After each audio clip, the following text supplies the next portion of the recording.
आनंदित हो, सांसारिक धर्म में प्रवृत्त हो गई और गर्भवती हो गई और समय आने पर उसकी एक सुंदर कन्या का जन्म हुआ। कन्या का जन्म हुआ। कन्या का नामकरण करने के लिए पंडित जी उनके यहाँ आए तो कन्या का नाम कलावती रखा गया। कलावती नाम की कन्या इस तरह बढ़ने लगी जैसे शुक्ल पक्ष का चंद्रमा बढ़ता है। तब मधुर वाणी में, मीठे शब्दों में लीलावती ने अपने पति से कहा कि स्वामी, आपने जो संकल्प किया था कि हम सत्यनारायण भगवान की पूजा करेंगे, प्रभु ने हमको संतान दी है, अब आप सत्यनारायण भगवान की पूजा करिए। साधु नाम का वैश्य बड़ा चतुर था। अभी नहीं, इस कन्या के विवाह पर करेंगे, ऐसा अपनी पत्नी को आश्वासन देकर के वो फिर व्यापार के लिए चला गया। कुछ वर्ष उसने बाहर जाकर के व्यापार किया। तब तक कलावती नाम की कड़ी हो गई थी। उधर साधु नाम के वैश्य को जब काफी समय बाहर हो गया तो उसको भी अपने परिवार की, अपने नगर की याद आई। अपने नगर के लिए चला। नगर में आकर के देखा कि कन्या तो हमारी शादी योग्य हो चुकी है। ऐसा देख करके तुरंत ही दूत को बुलाया और दूत से कहा कि कन्या तो हमारी शादी योग्य हो गई है भाई, इसके वास्ते कोई सुंदर वर देख करके लाओ। दूत साधु की आज्ञा पा करके वर खोजने के लिए निकला तो खोजते खोजते कंचन नगर पहुंचा और वहां से एक बणिक पुत्र को, सुंदर लड़के को देख करके ले आया।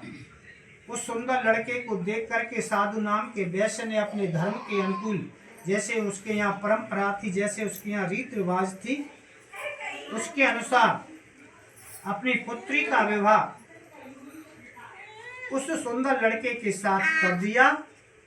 किंतु दुर्भाग्यवश विवाह के बाद भी उसने सत्यनारायण भगवान की पूजा नहीं की तो भगवान क्रोधित हो गए, नाराज हो गए और उसे श्राप दिया कि तुम्हें दारुण दुख प्राप्त होगा, बड़ा कष्ट भोगना पड़ेगा। साधु नाम का वैश्य पहले तो अकेला ही व्यापार करता था। शादी के बाद उसने दामाद भी अपने साथ व्यापार में ले लिया। दोनों ससुर जमाई।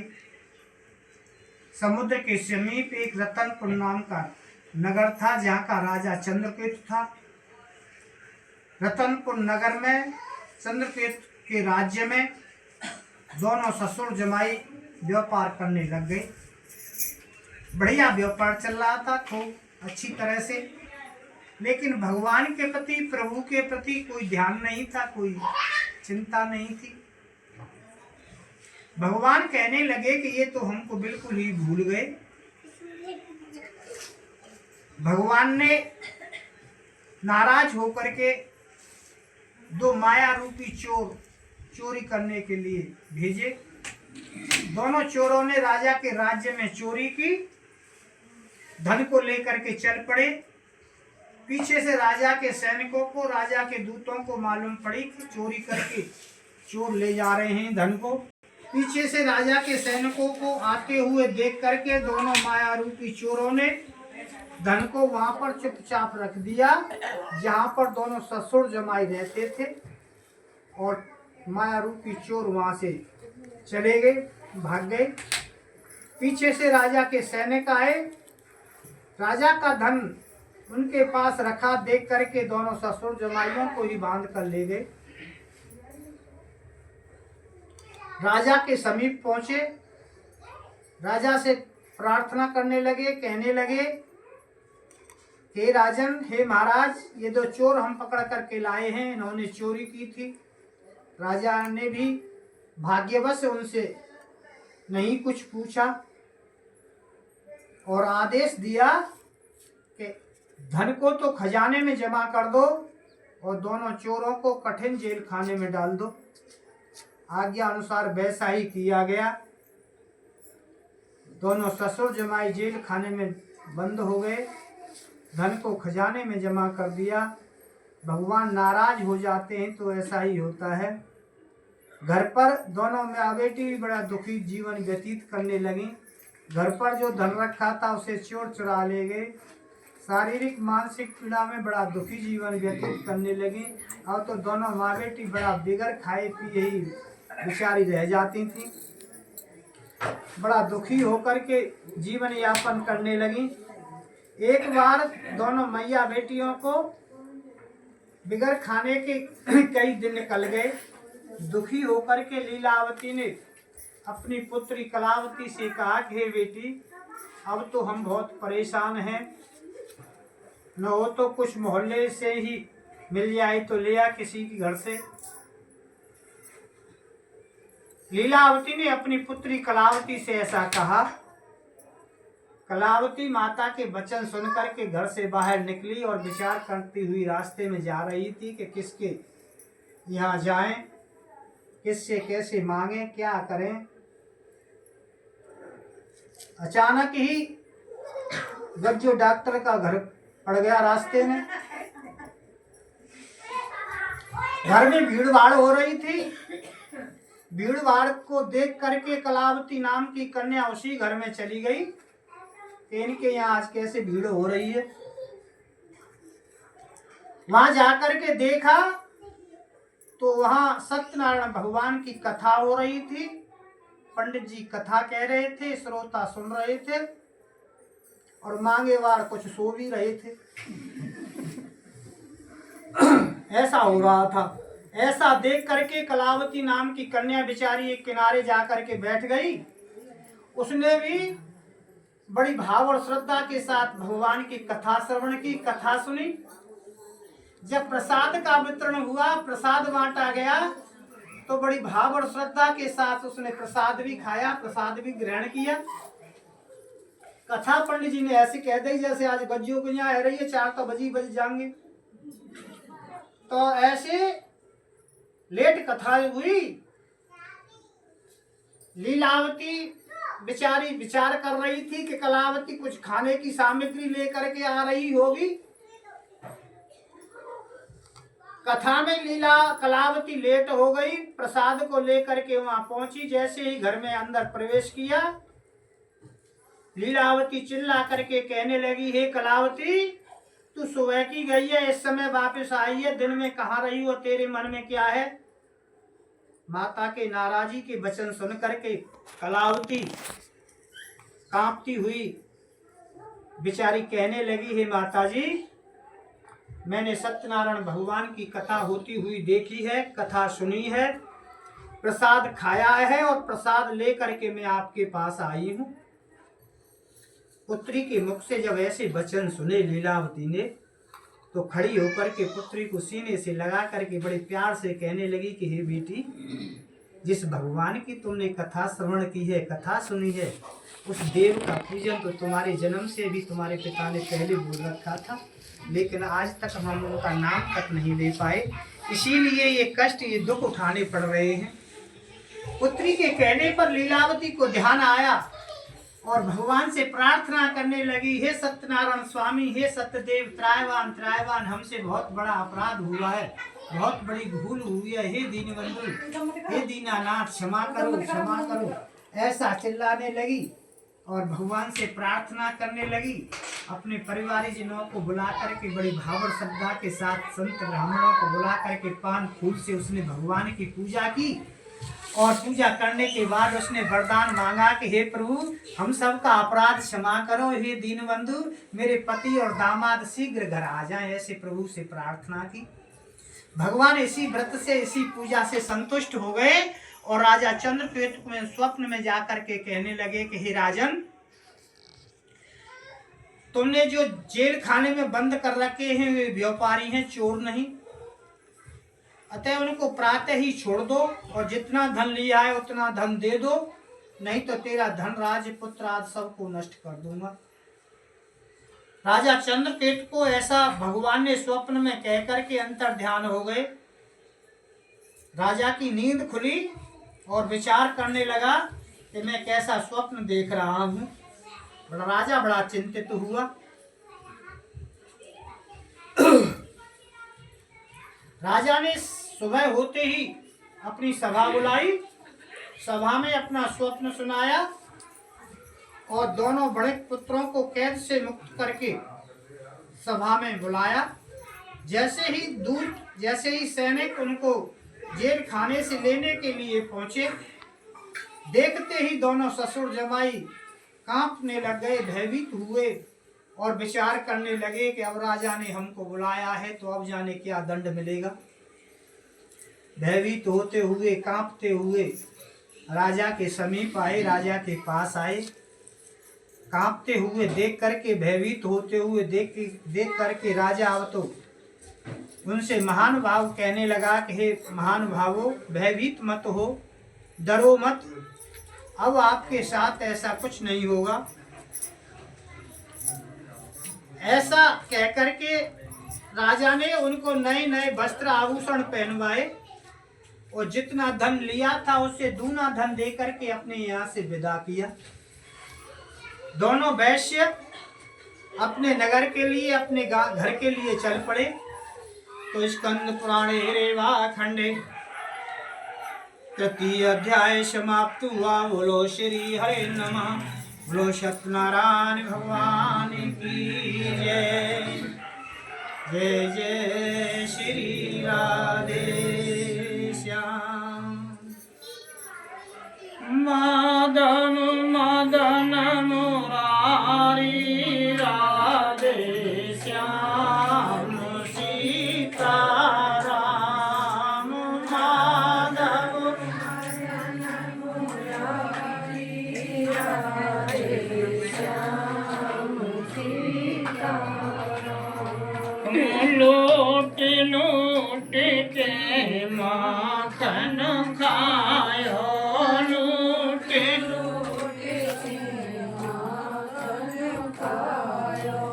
ब्रजवासी न पे नाम धरायो, ब्रजवासी न पे नाम धरायो।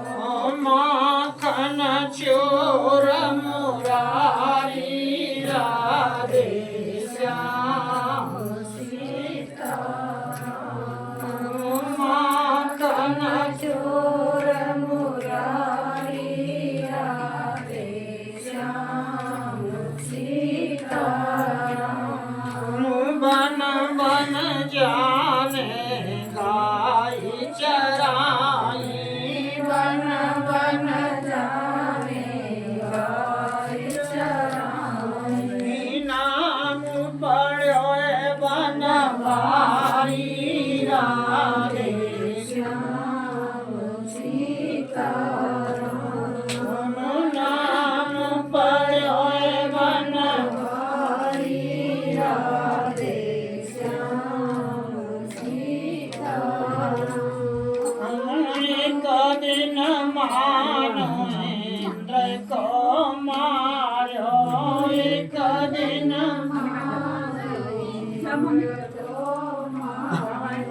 नख ऊपर गोवर्धन धारो, नख ऊपर गोवर्धन धारो।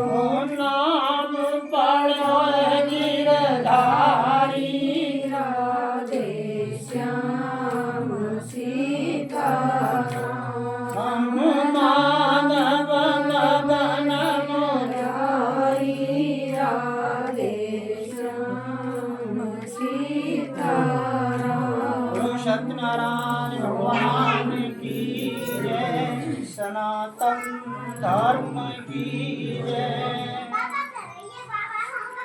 सूत जी बोले, वैश्य ने मंगलाचार करके पूजा पाठ करने के बाद साथियों को साथ लेकर के अपने नगर के लिए प्रस्थान किया, नगर के लिए चला।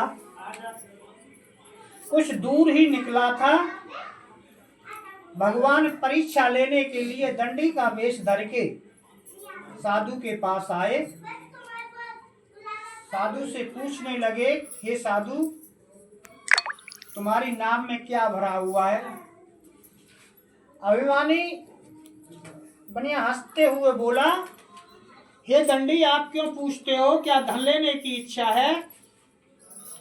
मेरी नाम में तो बेल पत्ते भरे हुए हैं। वैश्य का कठोर वचन सुनकर के, झूठा वचन सुनकर के भगवान कहने लगे, तथास्तु, तुम्हारा वचन सत्य हो। ऐसा कहकर के दंडी भगवान वहां से चले गए और समुद्र के किनारे जाकर के बैठ गए। नित्य क्रिया करने के बाद जब साधु नाम के वैश्य ने जब नाव पर आकर देखा तो नाव में बेल पत्ते ही हो गए। बेल पत्तों को देख करके अब तो साधु नाम का वैश्य मूर्छित होकर के जमीन पर गिर पड़ा और रोने लगा। कहने लगा, हे प्रभु, मेरी नाम में तो बेल पत्ते कहां से आ गए? इसमें तो धन दौलत भरी हुई थी। बल्ला बिल्लाप करने लगा। तब उसका दामाद ही बोला, आप शोक न करें, जो आपने असत्य वचन कहे थे, झूठे वचन कहे थे, इसीलिए प्रभु ने आपको ऐसा दंड दिया है। जैसा आपने कहा था वैसा हो गया। अतः हमको दंडी भगवान की शरण में चलना चाहिए, तभी हमारी मनोकामनाएं पूरी होंगी। दामाद के कहने पर दोनों ससुर जमाई दंडी भगवान की खोज करने लग गए, देखने लग गए और देखते देखते दंडी भगवान के पास पहुंचे और जाकर के पैरों में गिर पड़े। साधु नाम का वैश्य रोने लगा, कहने लगा, हे प्रभु, जो मुझसे असत्य वचन कहे गए, झूठे वचन कहे गए हैं, उनको क्षमा करो। हे दीनबंधु, पैरों में गिर पड़ा, रोने लगा। तब दंडी भगवान कहने लगे, अरे मूर्ख, तू बोल करके भी कुछ नहीं करता, कह करके भी कुछ नहीं करता, इसलिए ये तुझको कष्ट भोगना पड़ रहा है। ऐसे वचन सुनकर के दंडी भगवान के साधु नाम का वैश्य हाथ जोड़ करके प्रार्थना करने लगा, हे दीनबंधु, हे भगवान, आपकी माया से मोहित ब्रह्मा आदि देवता भी आपके रूप को नहीं पहचान सके, तो मैं एक अज्ञानी पुरुष आपको कैसे पहचान सकता हूँ कि आप किस वेश में आ रहे हैं। हे प्रभु, हे दीनबंधु, क्षमा करो। उसके दीन वचन सुनकर के दंडी भगवान प्रसन्न हो गए और उनकी इच्छा अनुसार वरदान दे करके वहां से अंतर ध्यान हो गए, वहां से चले गए। दोनों ससुर जमाइयों ने जब नाव पर आकर के देखा तो नाव धन से परिपूर्ण भरी हुई थी। भगवान का स्मरण करके, पूजा पाठ करके साधु नाम का वैश्य अपने नगर के लिए चल पड़ा, नगर के लिए चल दिए। जब नगर के निकट पहुंचा तो दूत को घर भेजा सूचना के लिए। दूत ने घर जाकर के उसकी स्त्री लीलावती से कहा कि साधु अपने दामाद सहित इस नगर के समीप आ चुके हैं, नगर के पास आ गए हैं। ऐसे वचन लीलावती ने उस दूत के मुख से सुने तो लीलावती बड़ी खुश हुई और खुशी में आकर के भगवान की पूजा कर रही थी। पूजा को भी छोड़ करके अपनी पुत्री कलावती से कह करके, हे बेटी, मैं तो अपने पति के दर्शन के लिए जाती हूँ, तू कार्य पूर्ण करके शीघ्र आना। भगवान की पूजा को, प्रसाद को छोड़ गई, अपने पति के दर्शन के लिए चली गई। कलावती भी कुछ देर बाद भगवान के प्रसाद को, पूजा तो कर गई लेकिन भगवान के प्रसाद को छोड़ करके वो अभी पति के दर्शन के लिए चली गई। प्रसाद की अवज्ञा के कारण उनके पतियों को नाव सहित पानी में डुबो दिया गया। और तो पतियों को न देख करके दोनों माँ बेटी विलाप करने लगी, रोने लगी।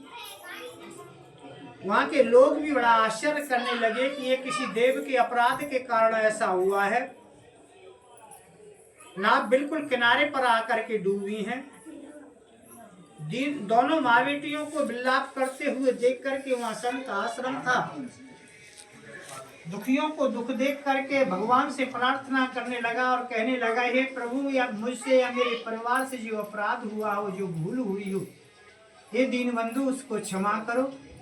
संत के दीन वचन सुनकर के आकाशवाणी हुई कि हे साधु, तुम्हारी कन्या मेरे प्रसाद को छोड़ करके आई है, इसलिए इनका पति अदृश्य हुआ है। घर जा